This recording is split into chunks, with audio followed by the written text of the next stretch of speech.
रिया और गीता दोनों चचेरी बहन रहती हैं।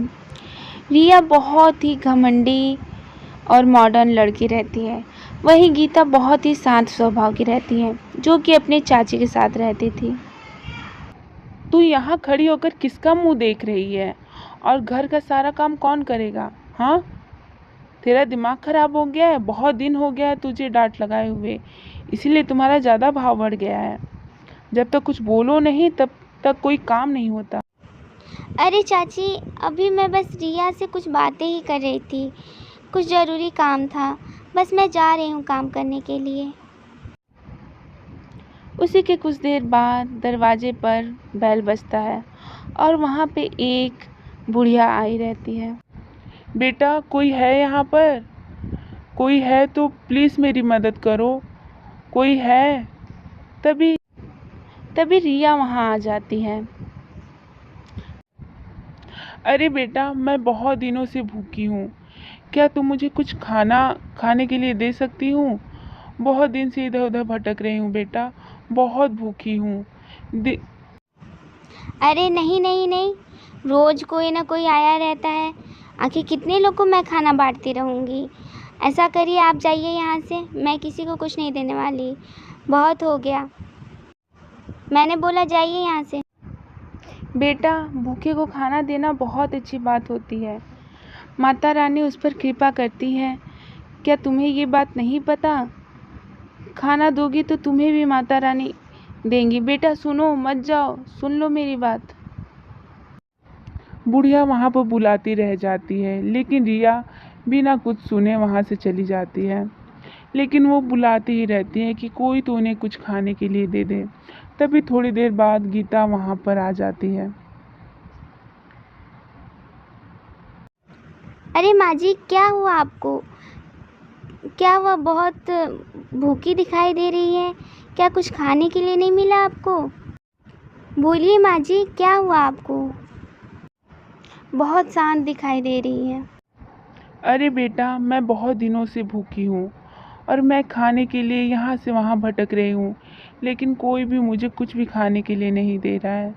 अभी एक बच्ची आई थी, लेकिन उसने भी मुंह मोड़कर चली गई। अगर तुम मुझे कुछ दे सको तो बहुत भला होगा। हाँ हाँ माँ जी, इसमें पूछने वाली क्या बात है, आप भी मेरी माँ जैसी ही हैं। आखिर खाना खिलाना अच्छी बात होता है, माता रानी बहुत ही प्रसन्न होगी। चलिए मेरे साथ अंदर। इसके बाद गीता बुढ़िया को लाकर अंदर खाना खिलाती है और उसका ऐसा व्यवहार देखकर बुढ़िया बहुत ही खुश होती है। माँ जी, आप खाना खाइए, अभी मैं कुछ काम करके आती हूँ। तभी वह बुढ़िया एक दुर्गा माँ में परिवर्तित हो जाती है। बेटा, मैं तुम्हारी सेवा से बहुत ही प्रसन्न हुई। मैंने तुम्हारे अंदर बहुत ही गुण देखा है और तुम्हारे इस दयालुपन पे मैं बहुत ही प्रसन्न हूँ। मैं तुम्हें बहुत आशीर्वाद देती हूँ, तुम हमेशा खुश रहो और तुम्हारी जो भी इच्छाएं हैं सब पूरी होंगी। मैं तुम्हें यही वरदान देती हूँ कि तुम्हारी जो भी ख्वाहिश होगी वह तुरंत पूरी हो जाएगी और तुम्हारा बहुत अच्छे घर में शादी होगा। ऐसा बोलकर दुर्गा माँ वहीं पर चली जाती हैं और वहाँ पे एक बहुत बड़ा संदूक छोड़ जाती हैं। यह संदूक देखकर गीता बहुत ही खुश हो जाती है।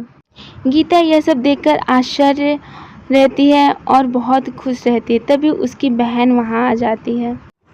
अरे रिया, ये देखो मुझे देवी माँ ने क्या देकर गया है। अभी एक दरवाजे पर बुढ़िया आई थी, मैंने उन्हें खाना खिलाया और वह फिर देवी माँ में बदल गई और उसके बाद उन्होंने बहुत सारा आशीर्वाद दिया। ये क्या तुम बोल रही हो? क्या वो बुढ़िया एक देवी माँ थी और ये संदूक उन्होंने ही दिया? हे भगवान, मुझसे ये क्या हो गया? मैं ही पहले उनके पास गई थी और उन्होंने मुझसे खाना मांगा, लेकिन मैंने नहीं सुना।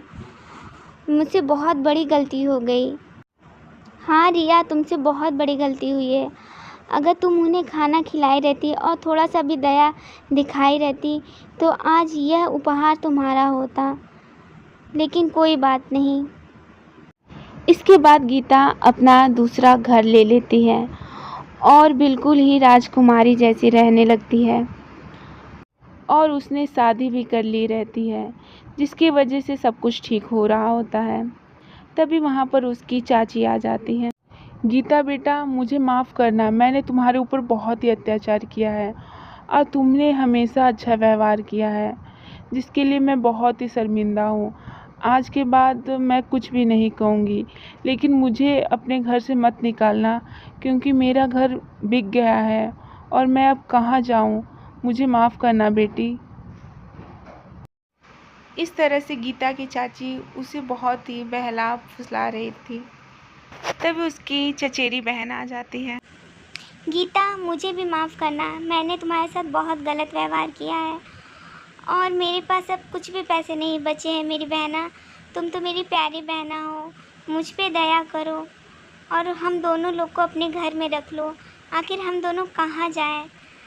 माँ ने तुम्हें बचपन से संभाला है, अब तुम्हारी बारी है कि हम दोनों को संभालो। इस तरह दोनों मिलकर गीता से माफ़ी मांगती है। हाँ हाँ चाची, और तुम तो मेरी बहन हो, आखिर मैं तुमको कहाँ जाने दे सकती हूँ। तुम लोग यहीं पे रहो, जो भी ज़रूरत हो मुझसे ज़रूर कहना, मैं तुम्हारी बहन हूँ।